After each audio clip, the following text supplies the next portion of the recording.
प्रज्ञा मिश्रा और आप देख रहे हैं उल्टा चश्मा UC। ये है पार्ले जी का पैकेट। है कोई माइका लाल जो इसको 5 के बजाय दुकानदार से 3 रुपए में खरीद ले जाए? चाहे रखा रहे, चाहे सड़ जाए, चाहे चूहे को उतर जाए, लेकिन आप इस पार्ले जी के पैकेट को 5 रुपए से कम पर नहीं खरीद पाएंगे। इसको कहते हैं MRP यानी मैक्सिमम रिटेल प्राइस। ये है भारत में धन्ना सेठों के लिए सुविधा। और इसी देश में किसान का आलू 5 रुपए किलो भी मिलेगा और 1 रुपए किलो भी मिलेगा। सरकार किसानों के लिए तय करती है MSP यानी न्यूनतम यानी मिनिमम सपोर्ट प्राइस। सरकार कहने को मिनिमम सपोर्ट प्राइस किसानों के लिए घोषित करती है, लेकिन खुद भी किसानों से फसल नहीं खरीदती। किसान सरकारी दुकान पर ट्रॉली में लादकर गेहूं ले जाता है। अधिकारी कहता है बोरी नहीं है, कल आना। अगले दिन फिर जाता है, कहता है पल्लेदार नहीं है, कल आना। फिर कल जाता है तो अधिकारी कहता है कि गोदाम में जगह नहीं है, तुम कल आना। किसान फिर कल जाता है, अधिकारी कहता है कि लोड करने वाला ट्रक नहीं आ पाया है, तुम ऐसा करना, कल आना। मतलब किसान को चग्गा बग्गा पढ़ाया जाता है, यानी किसान को पूरी तरह से टरकाया जाता रहता है। किसान आखिर में थक हार कर अपनी गेहूं से लदी ट्रॉली प्राइवेट मंडी में बेच देता है। अब देखिए, सरकारी दाम था 20 रुपए, किसान ने प्राइवेट लाला बनिया को बेचा 12 रुपए में, और जैसे ही किसान ने बेचा MSP वाले सरकारी अधिकारी ने लाला से खरीद लिया 13 रुपए में। अधिकारी ने 7 रुपए प्रति किलो पर घपला कर दिया, यानी किसान से ना लेकर लेवी में या सरकारी गोदाम में व्यापारी से लेकर फसल भर ली जाती है। बैठे बिठाए लाखों पीट लिए जाते हैं और किसान बेचारा मुंह ताकता रह जाता है, क्योंकि जिस ट्रॉली पर वो गेहूं लाद कर लाया है वो किराए की भी हो सकती है और फिर अपनी भी हो, तो बार बार लेवी यानी FCI के गोदाम के चक्कर कैसे लगाए? उसको अगली फसल भी उगानी है। और इस तरह सरकारी MSP से किसानों को लूटा जाता है, अधिकारी माला माल हो जाते हैं। इस देश में MSP भ्रष्टाचार का वो दलदल है जहां सबसे ज्यादा भ्रष्टाचार होता है।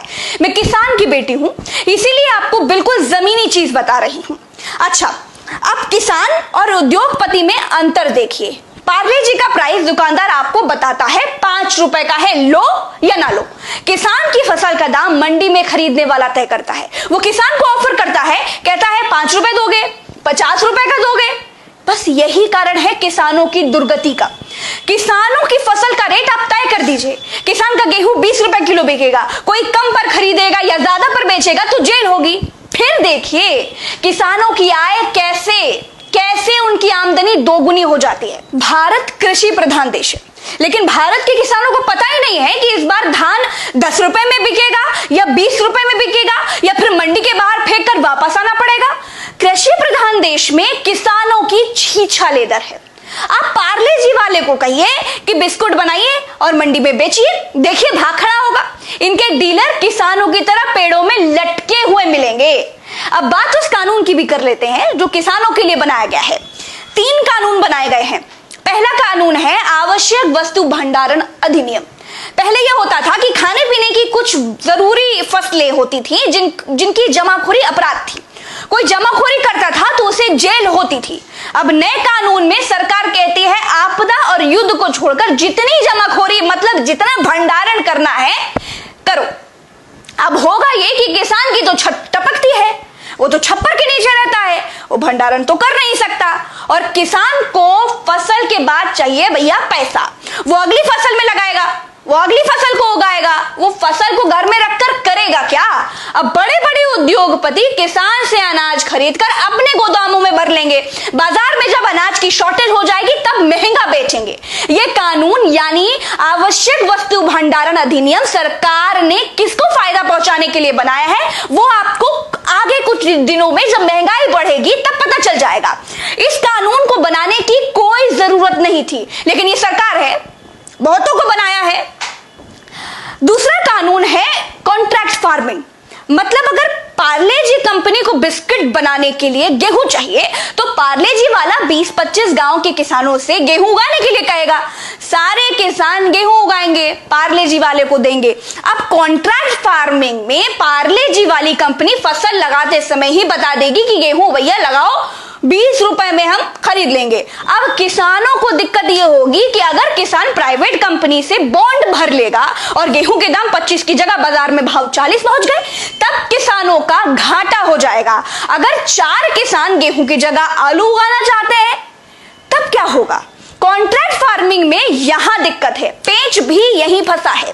सरकार जब एमएसपी तय करती थी तो किसान के पास आजादी रहती थी कि वो एफसीआई के गोदाम में सरकार को अनाज बेचे या फिर मंडी में बेचे या फिर किसी लाला बनिया को, अपने लोकल खरीदार को दे दे। मान लीजिए सरकार ने एमएसपी तय की 20 रुपए, मान लीजिए बाहर मंडी में बिक रहा है 30 रुपए में, तो किसान बाहर 30 रुपए में बेच लेता था। सरकारी एमएसपी में किसान कभी सरकार को ही बेचने के लिए बाध्य नहीं था, लेकिन कॉन्ट्रैक्ट फार्मिंग में किसान बाध्य होगा प्राइवेट कंपनी को पहले से तय किए दाम में फसल बेचने के लिए, चाहे बाजार का भाव जो भी हो। कानून में कहीं भी एमएसपी का जिक्र नहीं किया गया है, यानी जो प्राइवेट कंपनी पहले से दाम तय करके किसान से फसल खरीदेगी वही एमएसपी होगी। हल्ला हंगामा इसीलिए है क्योंकि किसानों का कहना है कि सरकार प्राइवेट कंपनियों को आगे कर रही है, उनसे दाम लगवा रही है, जिससे सरकार पतली गली पकड़कर निकल ले। क्योंकि बीजेपी पहले से ही कह रही है कि एमएसपी सरकार पर फालतू का बोझ है और ये सब कुछ एमएसपी से पीछा छुड़ाने के लिए किया जा रहा है। तीसरे पर आते हैं। तीसरा है कृषि उत्पाद एवं वाणिज्य कानून। यहाँ इस कानून में सरकार कहती है कि किसान मंडी के अलावा कहीं भी अपनी फसल बेच सकता है, ऑनलाइन बेच सकता है। तो भैया सरकार जी, ये तो पहले से था। मेरा पका हुआ आम लखनऊ की दुबग्गा मंडी में बिकता है क्योंकि वो पास है और पके हुए आम को ज्यादा देर तक रखा नहीं जा सकता, तो सबसे पहले उसे मंडी पहुंचाना होता है। तो दुबग्गा मंडी पास है इसलिए पका हुआ आम दुबग्गा मंडी में बिकता है। मेरा कच्चा दशहरी आम दिल्ली की आजादपुर मंडी में बिकता है, ट्रक से लोड होकर जाता है। और देसी आम यानी जिस आम का अचार बनता है, जिसका सिरका बनता है, खटाई बनती है, वो आम दूसरे जिले की फरसपुर मंडी में बिकता है। और कुछ कटा फटा टूटा फूटा आम, जो छोटे आम बाग से आड़तिया ले जाता है, कहीं भी बेच सकते हो वाला कानून तो जुमला है।